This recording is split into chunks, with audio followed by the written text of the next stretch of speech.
సమావేశాల్లో సీఎం రేవంత్ రెడ్డి మాట్లాడుతున్నారు. ఇప్పుడు లైవ్ చూద్దాం. మిమ్మల్ని మనస్ఫూర్తిగా అభినందిస్తూ ఈ తెలంగాణ సమాజం ఈ ప్రాంతం ప్రతి సమస్య భూమి చుట్టూతోనే ముడిపడి ఉన్నది. ఆనాడు ప్రధానంగా కమ్యూనిస్టు సోదరులు రావి నారాయణ రెడ్డి గారు కావచ్చు, ఆరుట్ల కమలాదేవి గారు కావచ్చు, మల్లు స్వరాజ్యం గారు కావచ్చు, భీమిరెడ్డి నరసింహారెడ్డి గారు కావచ్చు, ధర్మ భిక్షం కావచ్చు, సరే ఆరుట్ల కమలాదేవి, ఆరుట్ల రామచంద్రారెడ్డి గారు, బద్దం ఎల్లారెడ్డి గారు, మిత్రులు చాలామంది చెప్తా ఉన్నారు, చాకల ఐలమ్మ, ఇట్లా అంటే చరిత్రలో వెనక్కిపోయినా కొద్దిగా వాళ్ళ పోరాటాలన్నీ కూడా వారు ఈ పోరాటంలో అసూలు బాసింది ఈ భూమి కోసమే. ఈ భూమిని ఆత్మగౌరవంగా, ఈ భూమిని హక్కుగా, ఈ భూమి వాళ్ళ జీవించే హక్కు, వాళ్ళకు ఆత్మగౌరవాన్ని తెచ్చిపెట్టేది.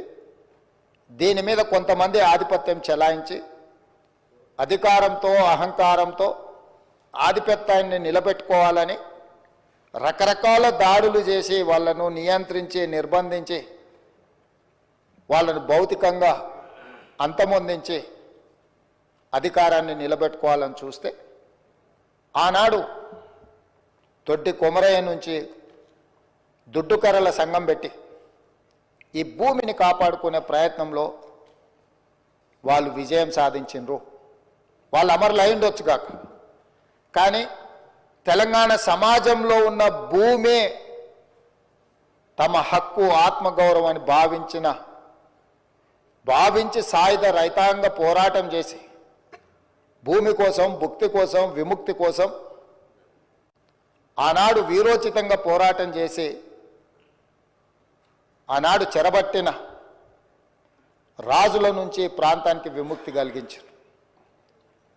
ఆ తర్వాత ఎప్పుడు ఏ ఉద్యమం వచ్చినా, అది కమ్యూనిస్టు ఉద్యమాలు కావచ్చు, నక్సల్బరీ ఉద్యమాలు కావచ్చు, దళిత గిరిజన సంఘాలు, తుడుం దెబ్బలు, ఆదివాసీ సంఘాలు కావచ్చు, వీళ్ళందరి పోరాటాలు భూమి చుట్టూతోనే పరిభ్రమించినాయి.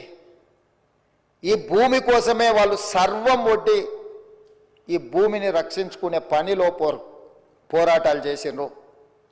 పటేల్ పట్వారి వ్యవస్థ రద్దుకు కూడా కారణం పేద ప్రజల భూముల మీద కొద్దిమంది ఆధిపత్యం చెలాయించాలని చూడడంతో పటేల్ పట్వారి వ్యవస్థను రద్దు చేయడం జరిగింది అధ్యక్ష. అట్లాంటిది ఆర్ఓఆర్ యాక్ట్ కావచ్చు, రకరకాలుగా ఏ భూ యజమాని అయితే ఉన్నాడో ఆ యజమానుల యొక్క హక్కులను కాపాడడానికి సమయం సందర్భం వచ్చినప్పుడల్లా మనం చట్టాలు చేసుకున్నాం. ఆ చట్టాల ద్వారా వాళ్ళ హక్కులను కాపాడుతూ వచ్చినాం. పివి నరసింహారావు గారు, శ్రీమతి ఇందిరాగాంధీ గారు ఉన్నప్పుడు అగ్రికల్చర్ సీలింగ్ యాక్ట్ తీసుకొచ్చి జాగీర్దారుల దగ్గర, జమీందారుల దగ్గర, భూస్వాముల దగ్గర వేలాది ఎకరాలు మూలుగుతుంటే లక్షలాది ఎకరాలను వాళ్ళ దగ్గర నుంచి ప్రభుత్వం సేకరించి భూమి లేని నిరుపేదలకు, ముఖ్యంగా దళితులకు, గిరిజనులకు, ఆదివాసీలకు, బలహీన వర్గాలకు ఈ భూ పంపకాలు, అసైన్మెంట్ పట్టాలు ఇవ్వడం ద్వారా వాళ్ళ ఆత్మగౌరవాన్ని నిలబెట్టి ఆ భూమి మీద వాళ్ళకు జీవించే హక్కును ఆనాటి ప్రభుత్వాలు, శ్రీమతి ఇందిరాగాంధీ గారు వారికి ఇచ్చారు. దీనికి కారణం, ప్రేరేపితం ఆనాడు భూముల కోసం కమ్యూనిస్టులు చేసిన పోరాటాలని ఈరోజు మనం చెప్పుకోక తప్పదు. ఈ పోరాటాల వల్ల వాళ్ళు లేవనెత్తిన సమస్యలను అక్కడి నుంచి కోనేరు రంగారావు కమిషన్ వరకు కావచ్చుగా, లేదా డాక్టర్ వైఎస్ రాజశేఖర రెడ్డి గారు ముఖ్యమంత్రి ఉన్నప్పుడు నక్సలైట్లతో జరిపిన చర్చల్లో భాగంగా కూడా ఈ భూములకు సంబంధించిన ప్రధానమైన సమస్యలనే లేవనెత్తడం జరిగింది. వీటన్నిటిని దృష్టిలో పెట్టుకొని గత ప్రభుత్వాలు వీలైనంత మేరకు ప్రజలకు మేలు జరిగే విధంగా చట్టాలను సవరించారు. ఇంతకుముందు అక్బరుద్దీన్ ఓవైసీ గారు చెప్పినట్టు ఆనాడు యూపీఏ ప్రభుత్వంలో భూభారతి నిజామాబాద్ పైలట్ ప్రాజెక్ట్ కింద కేంద్ర ప్రభుత్వం మన్మోహన్ సింగ్ గారు, సోనియా గాంధీ గారు రికార్డ్స్ డిజిటలైజేషన్ చేయడం కానీ, భద్రపరచడం కానీ, తప్పులు జరగకుండా సరిదిద్దడం కానీ, వీటన్నిటి కార్యక్రమాలను ఎప్పుడు తీసుకున్నా నిజమైన భూ యజమాని యొక్క హక్కులను కాపాడాలి, లేకపోతే విద్య రాని పేదవాళ్ళ భూములను ఎవరైనా అన్యాక్రాంతంగా అక్రమంగా ఆక్రమించుకుంటూ కూడా వాటిని ఆ ఆక్రమణలను తొలగించడం ద్వారా వాళ్ళ హక్కులను కాపాడడానికి అన్ని రకాల చట్టాలను తీసుకొచ్చింది.